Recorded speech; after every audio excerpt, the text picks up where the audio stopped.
Valentine's Day. Yes, today is Valentine's Day.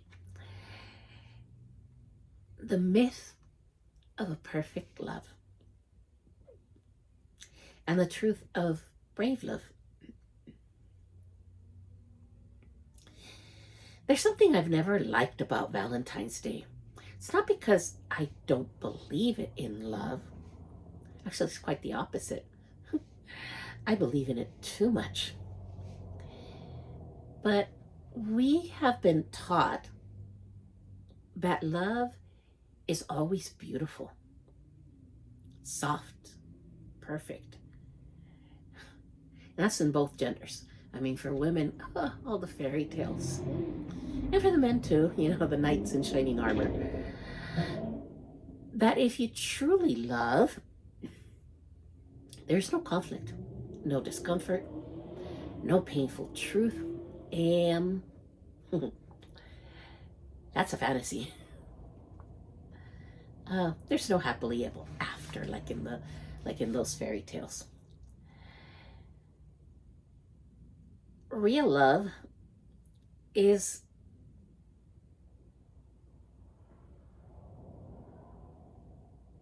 not denying the truth. It doesn't let you stay in patterns that make you small. Real love is not always comfortable. And sometimes real love actually is very courageous. It's not harshness, it's not cruelty, but it is honesty, and sometimes honesty is brutal. It doesn't ask you to suffer to prove your loyalty or fidelity. It doesn't carry, or it doesn't make you carry what isn't yours to carry. Loving is not making the other person disappear. Yeah. Loving is growing and helping the other person grow without betraying yourselves. Here's the truth of love. We want to experience real love, but first, to be able to do this, we need to face ourselves, to know ourselves, to love ourselves. We cannot give what we do not have to give. We cannot offer presents if we are empty. We cannot ask for intimacy if we avoid in the conversations. We cannot talk about love if we do not know ourselves. That's why so many people are unhappy and unfaithful. I mean, you think, if I have a bigger house, if I have a bigger car, but see, the thing is, since you don't even know yourself, you have those things eventually, and you're still unhappy.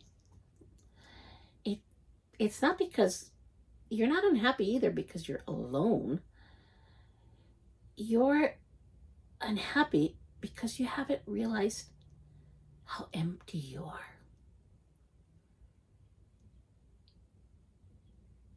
So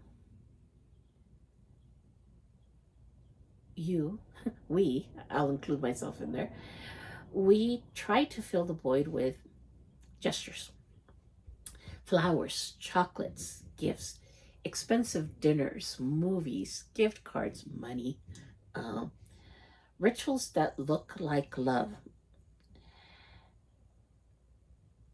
And be careful with this because, yes, I started out with this Valentine's Day for couples, but it also includes families, your children. We do this with our children as well. We think, especially for those of us that are out of the house for long periods of time,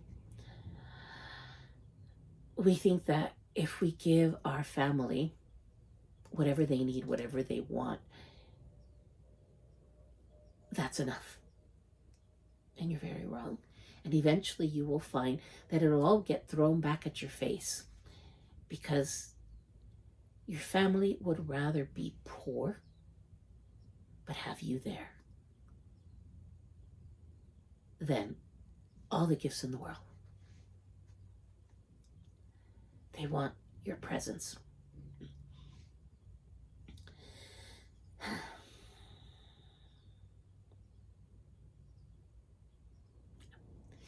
Everything else, all the gifts, they're just rituals that for the moment may look like love, but they are often just emotional anesthesia. They're gifts without presence, closeness without conversation, contact without connection. Going to the movies, and I'm sorry for those of you that planned that already for today.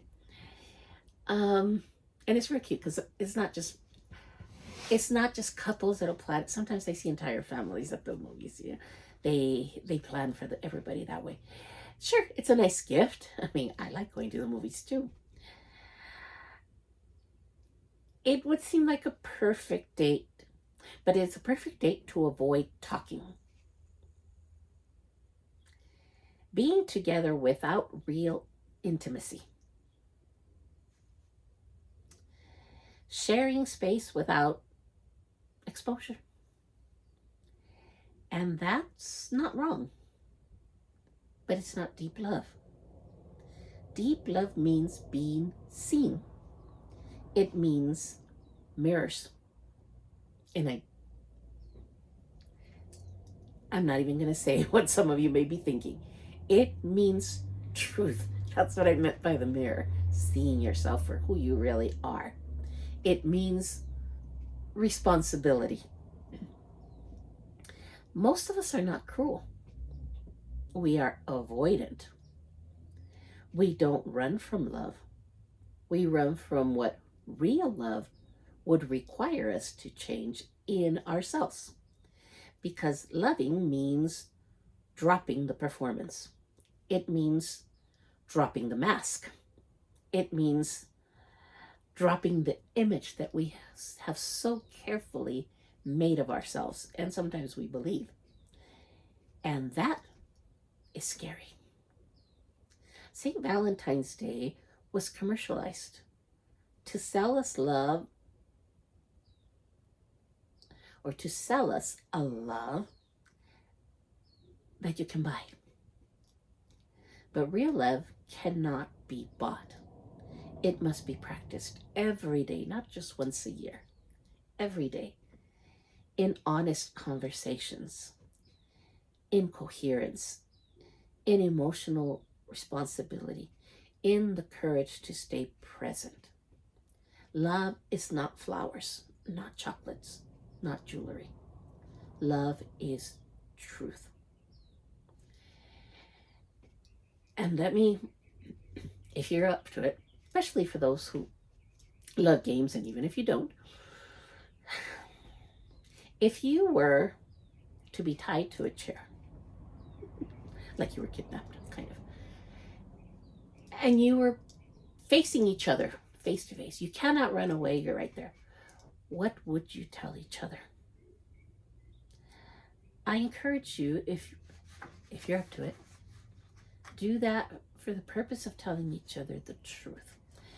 Because many times we assume for the other person. We assume that we know them. We assume that we know how they're going to react, what they're going to like, what they're not going to like, how they're going to react, you know. And so many times we are so wrong.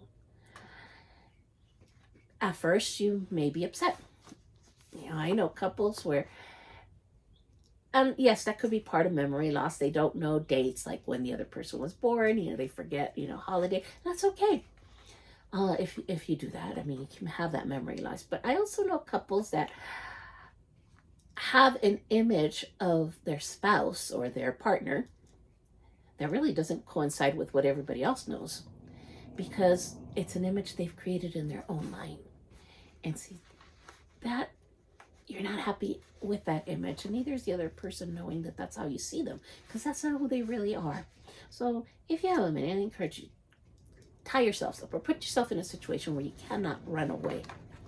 You cannot walk away when what is being told to you is uncomfortable.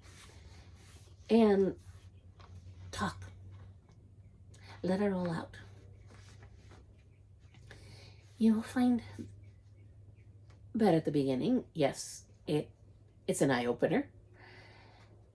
And you may not like what you're listening, and you may want to run away. But if you stick it out, you will find that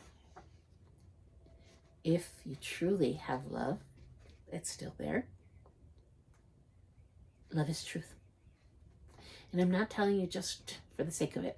I did not literally tie myself there, but about 8 years ago, we were in a situation coming back from a cross-country trip, driving for about 10 hours, and we went through that Texas area. There was a big storm, lightning and all, and there's no way to stop the car anywhere. And I began to talk. I had been holding things for many, many years that needed to come out.